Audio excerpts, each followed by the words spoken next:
प्रेम से बोलो, आवाज ना आई, दिल से बोलो, दहाड़ के बोलो, अरे हम सब बोले जय भीम जय भीम जय भीम जय भीम। आज नोएडा का हरोला सेक्टर 5, जहां हम जाटव धर्मशाला में सर्व समाज के लोग आज इकट्ठा हुए हैं अपनी जय भीम की दहाड़ लगाने के लिए, जिससे कि जितने भी विरोधी हैं हमारी ये जय भीम की आवाज उन तक पहुंच जाए। तो पहले तो मैं हमारी जितनी बहनें भाई यहाँ मुझे सुनने के लिए आए हैं उनका बहुत बहुत हृदय की गहराइयों से हार्दिक स्वागत और अभिनंदन करती हूँ कि आप सब यहाँ आए मुझे सुनने के लिए और मेरी बहुजन समाज पार्टी की जो नीतियाँ हैं, जो विचारधारा है, उसे सुनने के लिए बहुत बहुत धन्यवाद आप सभी का। और मेरी एक छोटी सी कार्यकर्ता की जो हिम्मत है उसे बढ़ाने में जिन्होंने अपना योगदान दिया, उनका भी मैं नाम लेने से अपने आप को रोक नहीं पा रही हूँ। श्री राजवीर सिंह जी, श्री राकेश सिंह जी और श्री राजेंद्र कुमार जी, जो ये कट्टर मिशनरी कार्यकर्ता हैं और बहुजन समाज की रीढ़ है। बहुजन समाज की कल्पना, बहुजन समाज पार्टी की कल्पना ऐसे कार्यकर्ताओं के बिना, ऐसे नेताओं के बिना हम कर ही नहीं सकते हैं। तो इनका भी बहुत बहुत धन्यवाद, बहुत बहुत आभार।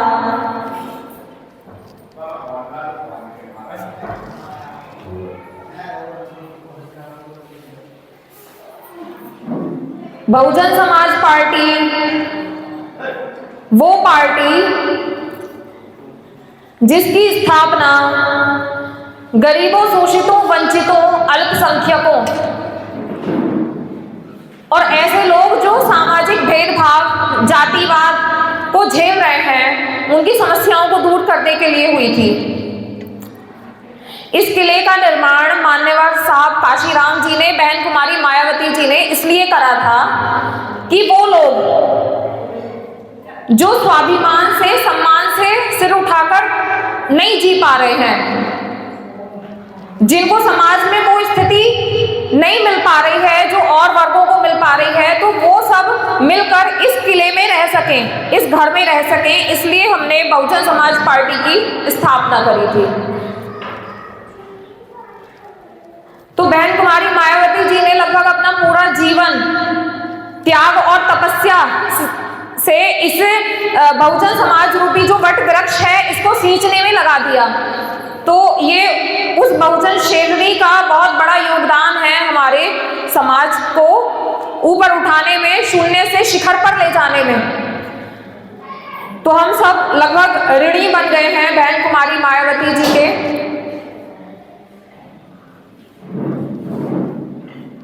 तो आज मैं अपने जो कुछ महापुरुष रहे हैं उनके बारे में भी आपको बता देना चाहती हूँ कि बहुजन समाज में ऐसे महापुरुष रहे हैं जिन्होंने अपना पूरा जीवन दांव पर लगाया है और जिनके संघर्षों और त्याग के कारण ही हम सब यहाँ अब कुर्सियों पर बैठे हैं, गले में सोने की चैन पहनकर, महंगे महंगे जूते पहनकर, सब पर बहुत महंगे महंगे मोबाइल हैं। और आज जो ये विचारों की स्वतंत्रता या फ्रीडम से मैं बोल पा रही हूँ ना, अपने विचार आप लोगों के सामने साझा कर रही हूँ, ये भी उन्हीं महापुरुषों की देन है।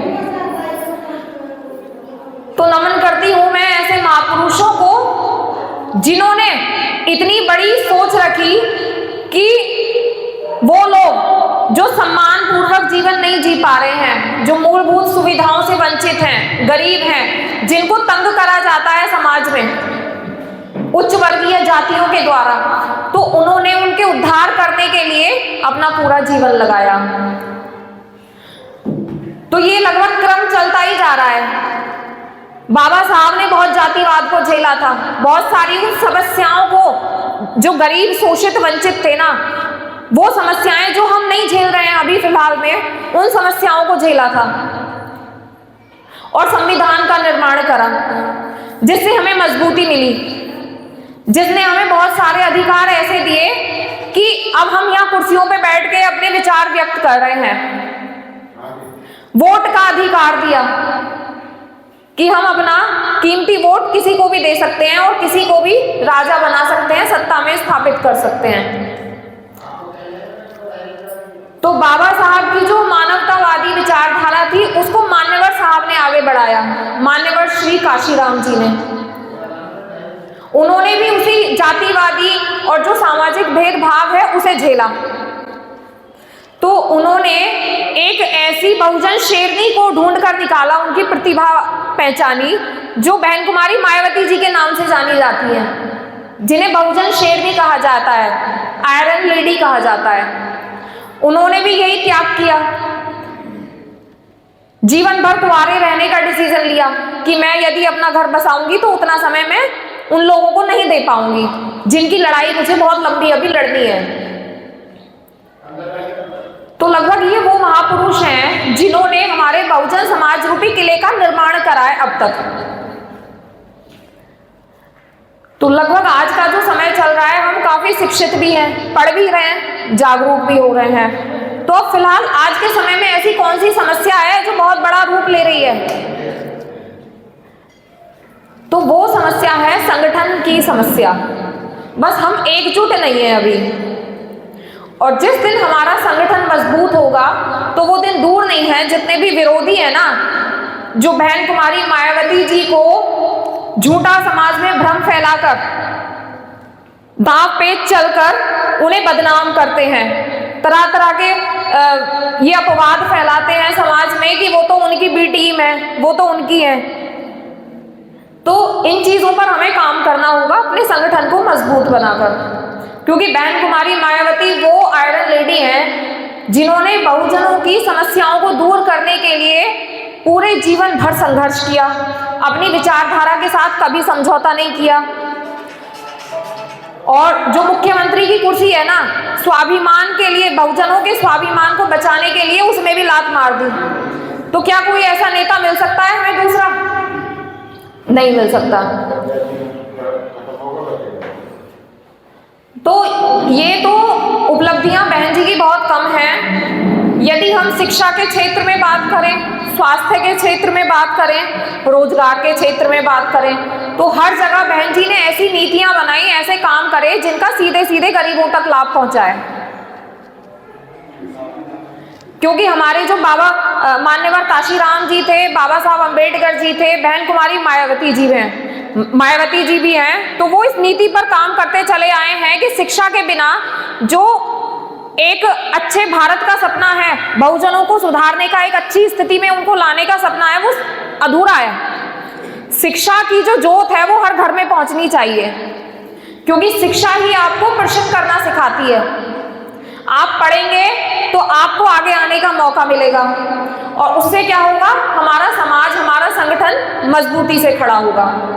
और जो विरोधी हैं उनकी यही चाल है कि वो ये नहीं चाहते कि बहुजन शिक्षित हो, बहुजन पढ़ें। वो ये चाहते हैं कि आप चकाचौंध में लिपटे रहें, आप अनपढ़ रहें, क्योंकि जो अनपढ़ व्यक्ति है वो कभी सवाल नहीं करता। जो अनपढ़ व्यक्ति है, कमजोर है, उसका शोषण होता है, उसे कैसे भी बेवकूफ बनाओ। नेताओं की रैली में कौन जाते हैं? कमजोर लोग, 200 रुपए में जो भीड़ जाती है, फिर उनको वो भीड़ नहीं मिलेगी। तो यहाँ कुछ और ही चक्कर चल रहा है कि जितने भी स्कूल्स हैं उनको बंद करा जा रहा है, तो गरीब कहाँ जाए? सरकारी स्कूल बंद हो जाएंगे, प्राइवेट में पढ़ाने की हैसियत नहीं होगी गरीब की, तो उनकी चाल कामयाब और हमारा संगठन कमजोर। तो जरा हमको यहाँ पे विचार करना है कि सबको समाज में शिक्षित होकर, संगठित होकर, अपने बहुजन परिवार को ना, बहुजन समाज पार्टी को, जिसका चुनाव चिन्ह हाथी है, इसको मजबूती से दोबारा से इसमें ऊर्जा भरें, और दोबारा से बहन कुमारी मायावती जी हैं, उनके हाथ मजबूत करें, जिससे कि 2027 में रिजल्ट ऐसा हो जिससे विरोधियों के पसीने छूट जाएं। महिलाओं के लिए बहन जी ने बहुत काम किया। महिलाओं के लिए दुनिया भर के इंटर कॉलेज स्कूल बहन जी ने खुलवाए अपने शासनकाल में। ये यमुना एक्सप्रेसवे, नोएडा एक्सप्रेसवे बहन जी की देन है। और नोएडा में जो ये स्मारक है, हमारे लिए बहुत गर्व की की बात है कि बहन जी के कार्यकाल में ऐसे स्मारक बने, नोएडा में पार्क बने, लखनऊ में पार्क बने, जिनसे हमारे समाज की शान, हमारी एक अलग पहचान होती है। और लोग कहते हैं कि बहन जी ने किया ही क्या है, बहन जी चुप रहती हैं, बोलती नहीं है। तो चुप रहना समुद्र की पहचान होती है, क्योंकि छोटी छोटी नालियां और छोटे छोटे जो नाले होते हैं ना, चहल पहल उनमें होती है। बहुजन समाज पार्टी वो समुद्र है कि जब इसमें लहरें उठेंगी ना तो सुनामी आएगी। तो बहन जी चुप इसलिए रहती हैं कि वो राजनीति को बहुत अच्छी तरह से समझती हैं। राजनीति में बहुत कुछ ऐसा है जो सामने जो दिख रहा है ना, वो आम व्यक्ति नहीं पहचान सकता है।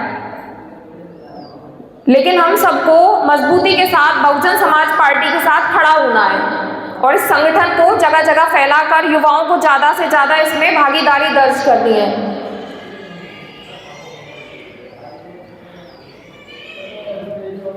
महिलाओं के लिए नहीं, मुस्लिम समाज है, मुस्लिम्स के लिए उन्होंने अरबी फारसी उर्दू विश्वविद्यालय खुलवाए थे लखनऊ में।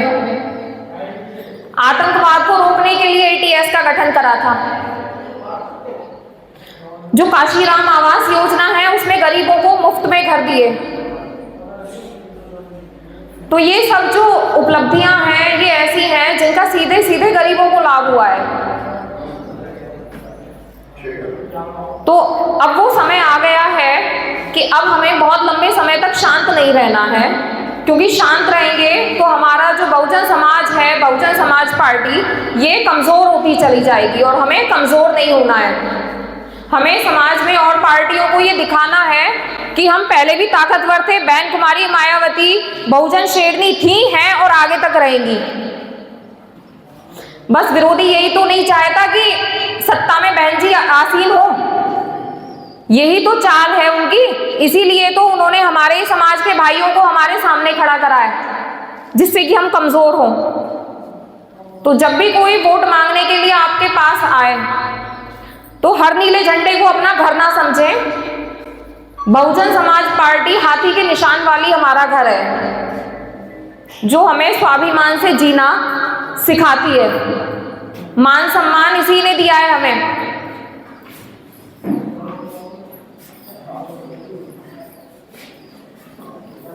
आजकल का जो समय चल रहा है उसमें कुछ जो युवा हैं वो चकाचौंध में इतने लीन हो गए हैं, वो ये सोच रहे हैं बस आज ही है, जो भी दिखाई दे रहा है वही है। लेकिन हम अपनी बहुजन समाज की पिछली दशा पे यदि नजर डालें तो बहुत बदतर स्थिति थी, बेकार। ऐसी स्थिति थी कि कमर पे झाड़ू और गले में हांडी। तो बाबा साहब ने, बहन जी ने ऐसा संघर्ष करा कि वो सारी चीजें, अब भला कोई नाम से चमार कह दे हमें हमारे सामने, नहीं कह सकता। तो ये डर ही काफी है कि बाबा साहब अभी जीवित नहीं है, लेकिन उनकी मूर्तियां तोड़ी जाती हैं, उनसे अब नहीं है, लेकिन फिर भी इतनी नफरत करी जाती है। तो कुछ तो बात होगी उनमें जो इतनी नफरत है उनसे, क्योंकि नफरत का कारण ही ये है बहन जी से भी, बाबा साहब से भी, क्योंकि इन्होंने पढ़ने पे कहा था कि हर व्यक्ति पढ़ेगा बहुजन समाज का। पढ़ाई आपको मजबूत बनाती है, शिक्षा आपको मजबूत बनाती है, और वो यही नहीं चाहती कि आप पढ़ें। आज का समय ऐसा चल रहा है कि हमारे बाप दादाओं ने जिस थाली में खाना खाया था, हमारे समाज के कुछ युवक ऐसे हैं कि वो उसी थाली में छेद करने पे तुले हुए हैं। वो भूल गए सब संघर्ष।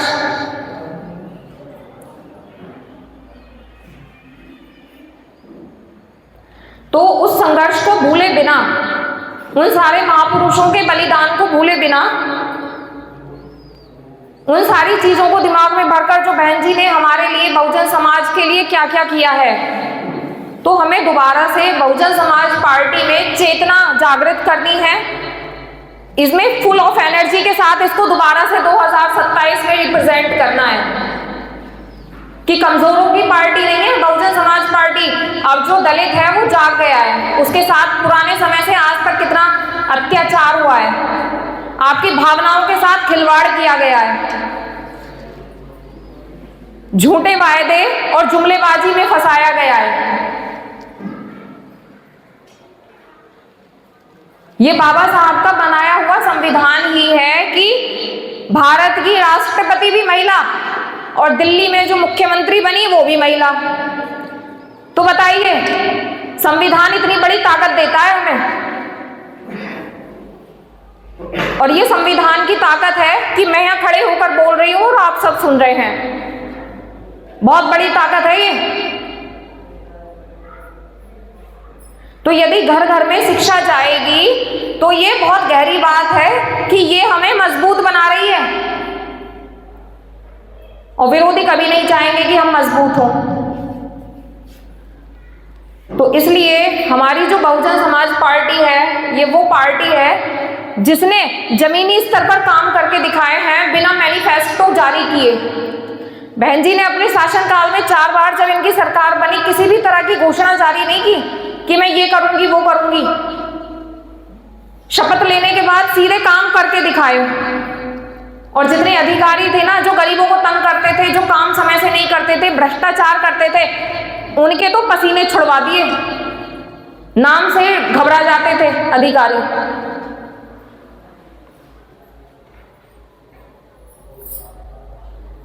तो अब थोड़ा हमें इन चीजों पर फोकस करना होगा कि हमारा जो परिवार है, स्पेशली जो महिलाएं बैठी हैं, हम भले ही कितने ही कम पढ़े लिखे हों, लेकिन हमारी जो आगे की नई पीढ़ी है वो जरूर पढ़े।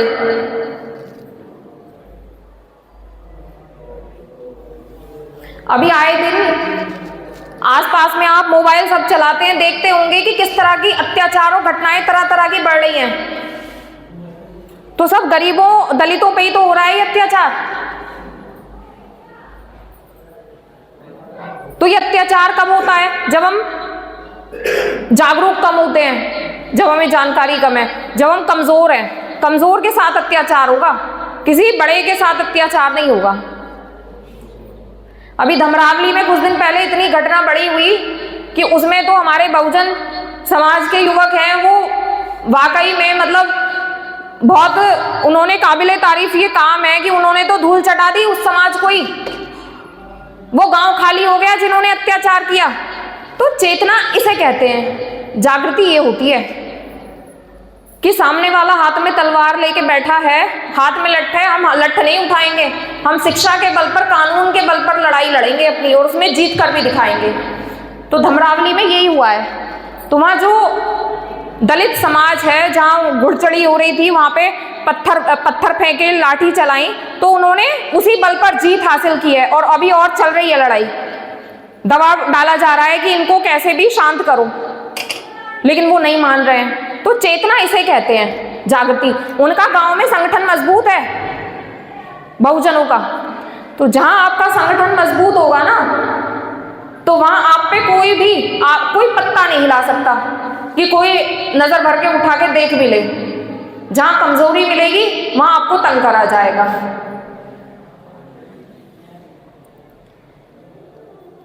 जब बहन जी मुख्यमंत्री बनी थी तो बहन जी ने थानों में लिखवा दिया था कि कोई भी आएगा सीधे उसकी तुरंत रिपोर्ट लिखो। कोई भी गरीब जाता था उसके लिए कुर्सियां डलवा दी थी कि कोई खड़ा नहीं रहेगा। सबसे पहले जो आ रहा है परेशान व्यक्ति, उसको कुर्सियों पर बिठाओ, उसको पानी पिलाओ। इसलिए आयरन लेडी मानी जाती है वो।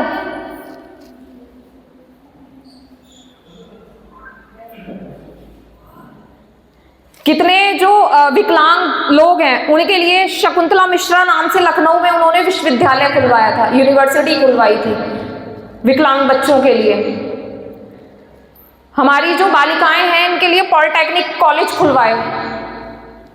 और गौतम बुद्ध यूनिवर्सिटी तो आपके क्षेत्र का है ही एक बहुत बड़ा एग्जाम्पल। इसके जैसी यूनिवर्सिटी पूरे इंडिया में नहीं है।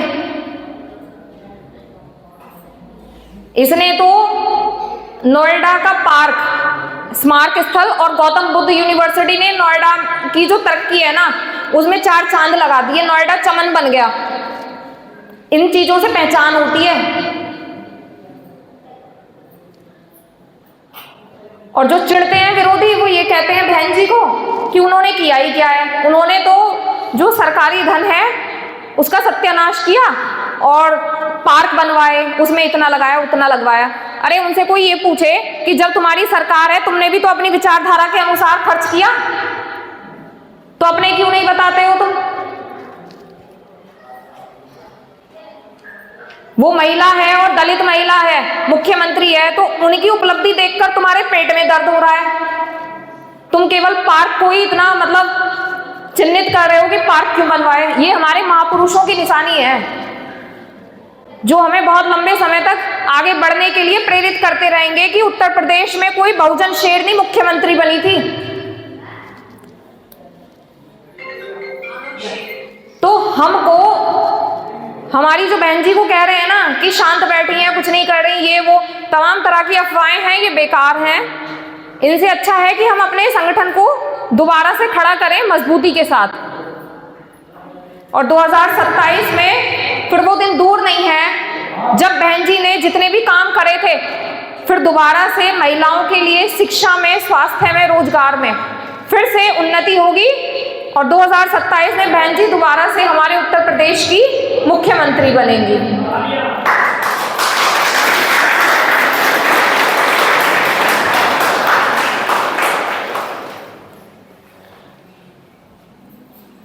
अब सब लोग बहन जी को देखकर ये कहते हैं कि भाई संविधान हाथ में ले लो, और बाबा साहब का फोटो हाथ में लेकर चलने की एक होड़ सी लगी हुई है।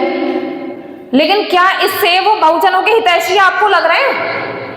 ऐसा बिल्कुल नहीं है, क्योंकि संविधान को पढ़ने से संविधान नहीं बचेगा। संविधान को दिल में उतारना पड़ेगा, अपनी जिंदगी में उतारना पड़ेगा। बाबा साहब के बताए हुए रास्तों पर हमें चलना पड़ेगा। फोटो लेने से कुछ नहीं होता।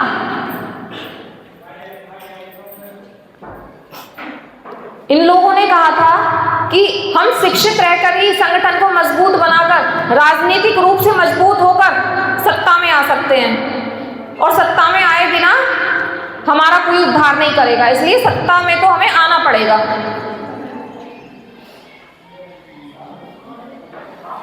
सामाजिक रूप से मजबूत होने के लिए राजनीतिक रूप से मजबूत होना बहुत जरूरी है। ये दोनों चीजें एक दूसरे की, एक ही सिक्के के दोनों पहलू हैं। तो हमारे जो युवा यहाँ बैठे हैं, मुझे सुन रहे हैं, आप सब ज़्यादा से ज़्यादा बहुजन समाज पार्टी के साथ जुड़ें और अपने समाज के लिए कुछ समय निकालकर कुछ अच्छी अच्छी बातें हमारे महापुरुषों की, बहुजन समाज पार्टी की, बहन जी के किए हुए कार्यों की चर्चा समाज में करते रहें, जिससे कि ये जो भ्रम है ना समाज में बहन जी के लिए और बहुजन समाज पार्टी के लिए, ये ज़्यादा समय तक टिके ना, और उन विरोधियों के मुंह पर तमाचा लगे जो ये कहते हैं कि बहन जी बहुजनों की हितैषी नहीं है, बहन जी बी टीम है। क्योंकि बहन जी किसी की BCD नहीं है। बहन जी पहले भी ब्रांड थी, आज भी ब्रांड है और आगे भी ब्रांड रहेंगी।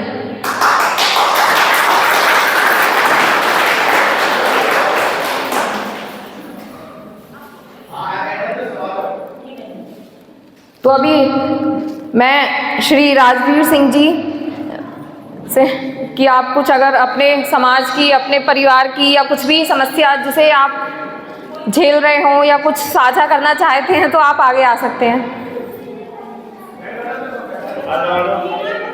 अगर नहीं, यहाँ प्रश्न करने का सबको अधिकार है। हम आए ही इसलिए हैं कि समाज में जिन समस्याओं को हम झेल रहे हैं, कम से कम हमारे पास वो एक पूरा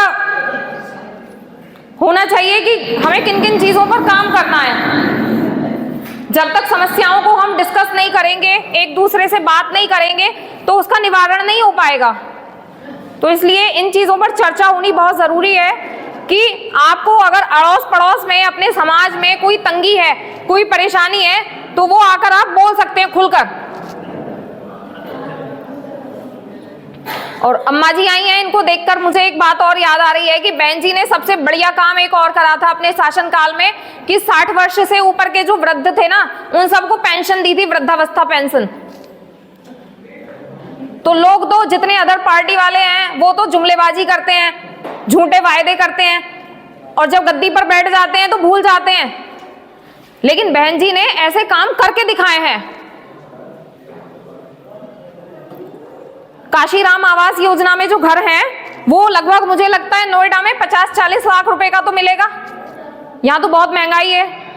उन्होंने मुफ्त में दिए गरीबों को। तो जब इस योजना का लाभ मिला था तो उन्होंने ये नहीं देखा था कि वो केवल दलित ही हो, एससी जाति से ही बिलोंग करता हो। आज भी मैं काशीराम आवास योजना में जाती हूं ना, तो मुझे ब्राह्मण भी मिलते हैं, जाट भी मिलते हैं, ठाकुर भी मिलते हैं, बनिए भी हैं उसमें, और जाटव भी, अपने एससी समाज के लोग भी हैं। तो ऐसा कोई भी काम बहन जी ने नहीं किया है जो केवल एक जाति को ही लाभ मिला हो। जब बहन जी की सरकार बनती थी ना, तो कैबिनेट में हर जाति के व्यक्ति को स्थान मिलता था। ऐसा तो नहीं हुआ कि दलित को या एससी को ही कैबिनेट में मंत्री बनाया गया हो। तो ये समाज में जो एक मिथ्या फैलाया जा रहा है ना, वो इसलिए कि वो एक एससी जाति से बिलोंग करने वाली एक दलित महिला है, एक दलित शेरनी है। सबको पता है कि अगर ये सत्ता में फिर आ गई तो जो जुमलेबाज है ना, उनके पसीने छूट जाएंगे, और वो जनता को फिर भोली भाली गरीब जनता को बेवकूफ नहीं बना पाएंगे। तो हमको ऐसी महिला का साथ देना है, ऐसी महिला को मजबूती से सत्ता में लाना है दोबारा से, जिसने समाज के हर वर्ग को ध्यान में रखा, हर वर्ग के पास उन सरकारी योजनाओं का लाभ पहुंचाया जो पहुंचना चाहिए था। केवल कागजों में ही बहन जी ने काम नहीं करा था।